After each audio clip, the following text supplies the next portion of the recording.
Class 10। बेटा Ohm's law हम लोगों ने पढ़ लिया लास्ट लेक्चर में, ठीक है। ओम्स लॉ में हमने क्या किया था, V is equal to I R किया था, और हमने वहां पे R को क्या बोला था, रेजिस्टेंस, ठीक है ना। हमने R को क्या बोला था, रेजिस्टेंस बोला था।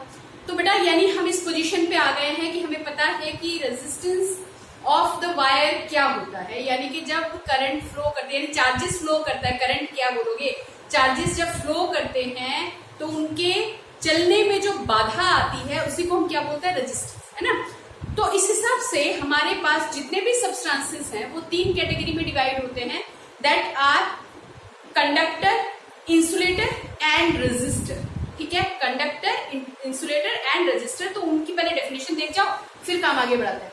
अब तो करते हैं बेटा good conductor, resistor and insulator. बेटा गुड कंडक्टर वो जो आसानी से इलेक्ट्रॉन्स को क्या करे, पास करे, कोई उसको रुकावट पैदा ना करे, ठीक है ना। यानी इलेक्ट्रॉन इजीली जिसमें से मूव करते हो, बहुत सारे इलेक्ट्रॉन आराम से मूव कर जाते हो, उनको हम क्या बोलते हैं, कंडक्टर।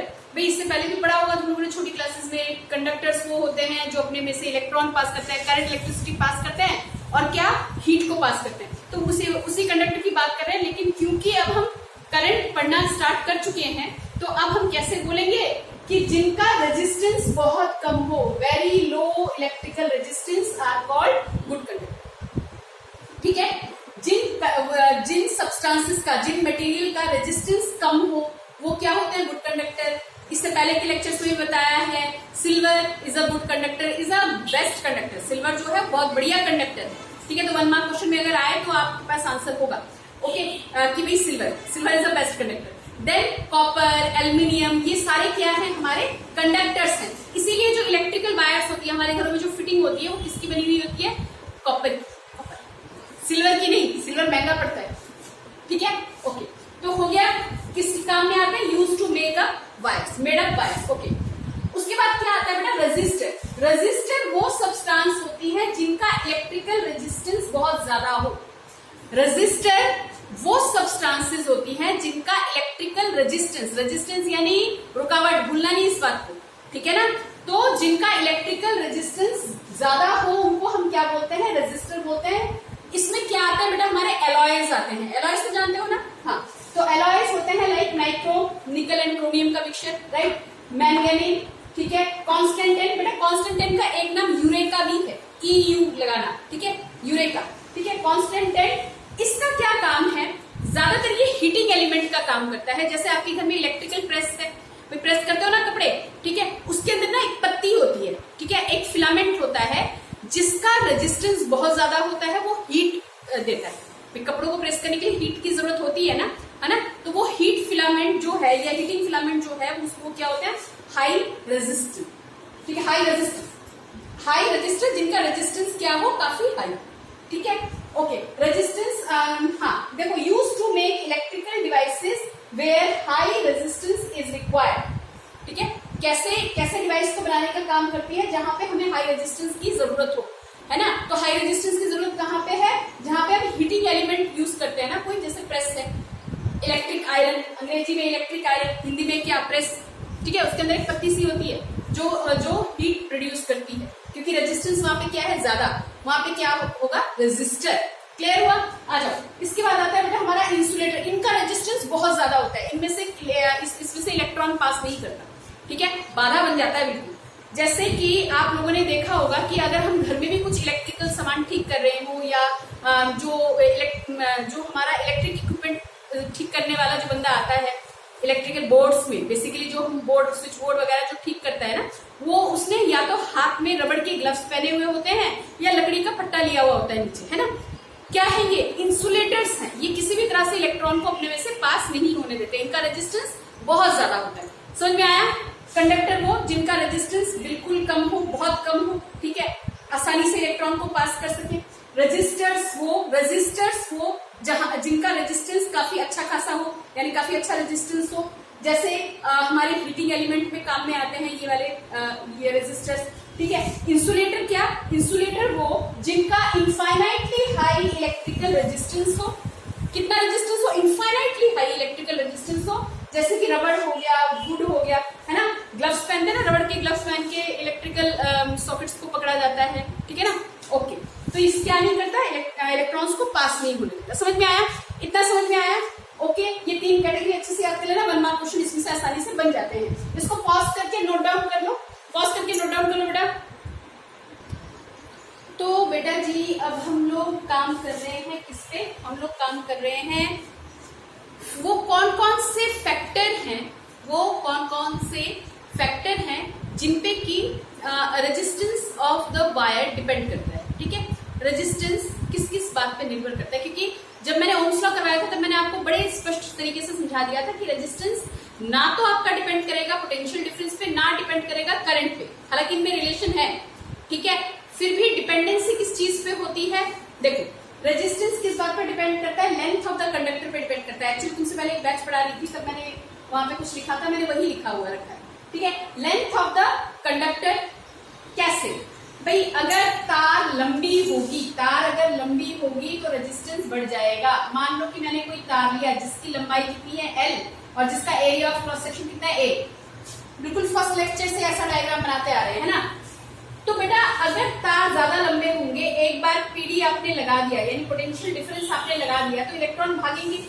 इलेक्ट्रॉन जो बेटा रन करेंगे तो एक दूसरे से, ज्यादा लंबी तार होगी तो एक दूसरे से क्या करेंगे? ज्यादा टकराते हुए जाएंगे, और ज्यादा टकराते हुए जाएंगे तो रेजिस्टेंस क्या होगा? बढ़ेगा। यानी कि तार की लंबाई अगर ज्यादा है तो रेजिस्टेंस भी क्या होगा? ज्यादा। यानी पहले से हम कंक्लूजन निकाल सकते हैं R directly proportional to L। अरे बहुत ज्यादा लंबा रास्ता है, सारे इलेक्ट्रॉन भाग रहे हैं, एक दूसरे से क्या कर रहे हैं? टकरा रहे हैं। लेकिन अगर लेंथ छोटी है तो क्या होगा? वे टकराएंगे तो सही, लेकिन कम रास्ता होगा, रेजिस्टेंस क्या होगा? कम होगा। समझ में आता है? इतना समझ में आता है? चलो आगे चलो। ओके, अब अगला क्या कहता है कि area of cross section of the conductor, जो भी कंडक्टर है उसकी मोटाई। अच्छा, एरिया ऑफ क्रॉस सेक्शन अगर आप भूल जाओ तो थिकनेस याद रखना, मोटाई है ना, गोलाई या मोटाई मैंने समझाया हुआ है। ओके, तो अगर एरिया ऑफ क्रॉस सेक्शन पे किस तरह से डिपेंड करता है बेटा, सुनो सुनो सुनो। अगर हमारी ज्यादा मोटी तार होगी तो इलेक्ट्रॉन आसानी से क्या करेगा? पास करेगा, टकराएगा कम। ऐसे समझ में आता है? भाई अगर मैंने कहा कि भाई आपको एक एग्जिट दे दिया और मैंने कहा कि इतने नैरो से रास्ते में सारे बच्चे निकल जाओ, एक दूसरे से ज्यादा टकराओगे है ना। और अगर मैंने वो रास्ता बहुत चौड़ा कर दिया, मैंने कहा अब सारे बच्चे निकल जाओ, तो क्या होगा? कम टकराओगे। तो एरिया ऑफ क्रॉस सेक्शन से याद रखो, एरिया ऑफ क्रॉस सेक्शन पे कैसे डिपेंड करता है? इनवर्सली। अगर एरिया ज्यादा है तो रेजिस्टेंस ऑफ द वायर क्या होगा? कम होगा। अगर एरिया कम है तो रेजिस्टेंस ऑफ द वायर क्या होगा? ज्यादा होगा। एरिया कम, रेजिस्टेंस ज्यादा। और अगर डायमीटर से बोलना चाहते हो, जो मैंने स्टार्टिंग में यहाँ पे लिखा हुआ था, डायमीटर की अगर आप बात करते हो तो आप ना इसको inversely proportional to the square of diameter लिख सकते हो। या A is equal to pi R square लिखते हो ना, एरिया लिखते हो ना, बस। तो यहाँ पे आप ना इसको ऐसे भी लिख सकते हो, रेजिस्टेंस इनवर्सली प्रोपोर्शनल, ऐसे कर सकते हो। अच्छा लिखो, inversely proportional to the square of diameter. कहने का क्या मतलब है?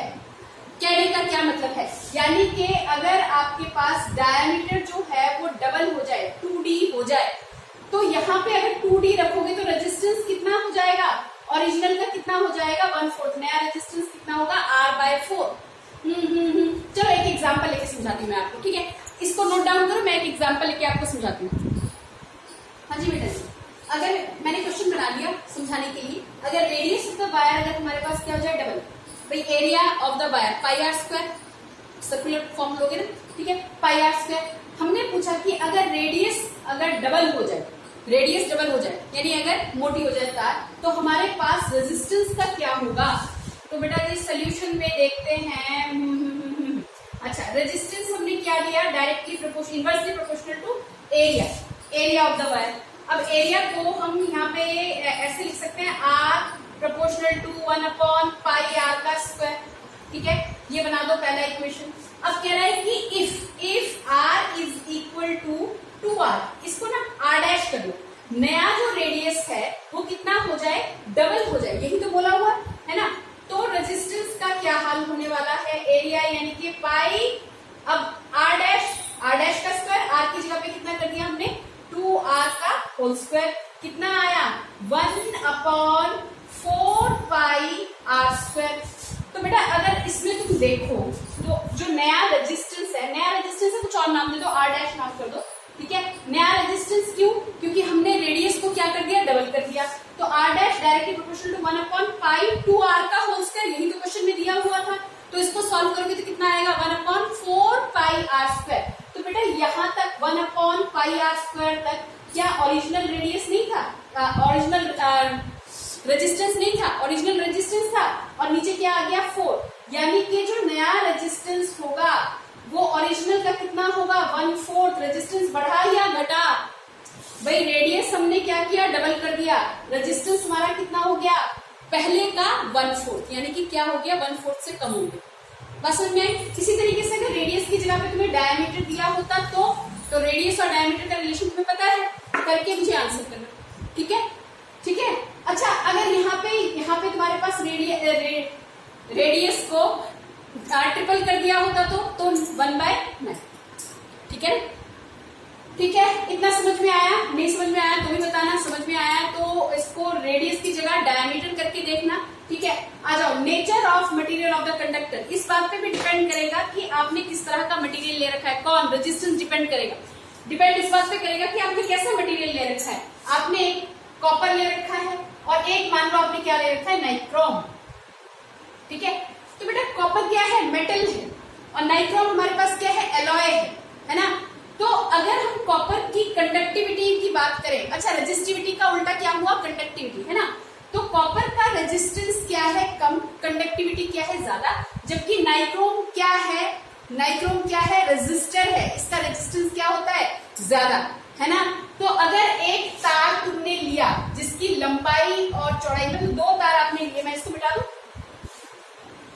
आपने मान लीजिए 2 आपने तार ले लिए, एक ले लिया कॉपर का और उतनी ही लंबाई और उतनी ही मोटाई का एक दूसरा तार लिया, और वो किसका है, मान लो नाइक्रोम का है, ठीक है, और एक तार किसका है, कॉपर का है। दोनों की लंबाई और एरिया ऑफ क्रॉस सेक्शन मान लो आपने क्या लिया, बराबर। मुझे पता है ये ज्यादा ठीक लग रहा होगा आप लोगों को, मान लो, ठीक है, मान लो, इसको थोड़ा सा, ठीक है, मान लो दोनों क्या है, बराबर है। और मैंने आपसे पूछा कि भाई ये मटेरियल तो हमारी सेम लेंथ और same area of cross section का है, तो क्या रेजिस्टेंस बराबर होगा? नहीं, कॉपर का रेजिस्टेंस कम होता है, नाइक्रोम का रेजिस्टेंस ज्यादा होता है। और ऐसा प्रैक्टिकली पाया जाता है कि नाइक्रोम का जो रेजिस्टेंस है, नाइक्रोम का जो रेजिस्टेंस है वो 60 गुना ज्यादा होगा, किससे, कॉपर से। कॉपर के रेजिस्टेंस से 60 गुना ज्यादा होगा। ये जरूरी नहीं है कि लंबाई और एरिया ऑफ क्रॉस सेक्शन एक जैसा हो तो रेजिस्टेंस भी दोनों का सेम होगा।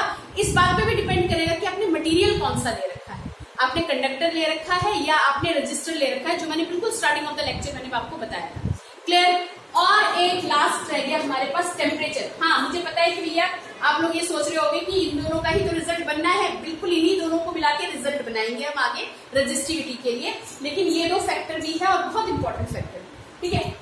टेम्परेचर, बेटा अगर प्योर मेटल है ना, अगर आपके पास मेटल है तो टेम्परेचर बढ़ता चला जाएगा उसका, यानी जितनी देर तक आपकी करंट इलेक्ट्रिसिटी फ्लो करेगी मेटल का टेम्परेचर क्या होगा, बढ़ता चला जाएगा। तो क्या हुआ, देखो मेटल का टेम्परेचर बढ़ने का मतलब इलेक्ट्रॉन्स की काइनेटिक एनर्जी क्या हो जाएगी, बढ़ जाएगी। भाई इलेक्ट्रॉन भाग रहे हैं तो कौन सी वेलोसिटी नहीं, half mv² kinetic energy, velocity से भाग रहे हैं तो क्या होगा, काइनेटिक एनर्जी, आपस में एक दूसरे से टकराएंगे, कोलिजन करेंगे, ठीक है। और टेम्परेचर क्या हो जाएगा, ज्यादा टेम्परेचर बढ़ जाएगा तो रेजिस्टेंस भी क्या हो जाएगा बच्चों, बढ़ जाएगा। जबकि एलॉयज के केस में ये थोड़ा उल्टा होता है, ठीक है। तो जब इसको मैं डिटेल से बताऊंगी, फिलहाल इतना याद रखो, टेम्परेचर बढ़ने के साथ साथ रेजिस्टेंस मेटल्स का क्या हो जाएगा, बढ़ जाएगा। लेकिन जो हमारे पास एलॉयज हैं उनके साथ ऐसा नहीं होता, उनके साथ टेम्परेचर बढ़ने के साथ रेजिस्टेंस का कोई बढ़ने का लेन देन नहीं होता, ठीक है, ठीक है। इतना करके रखना, ये बहुत इंपॉर्टेंट हो गया। अगले लेक्चर में मैं रेजिस्टिविटी कराऊंगी, तो इसके लिए प्रिपेयर रहना। ओके बेटा, टेक केयर, बाय।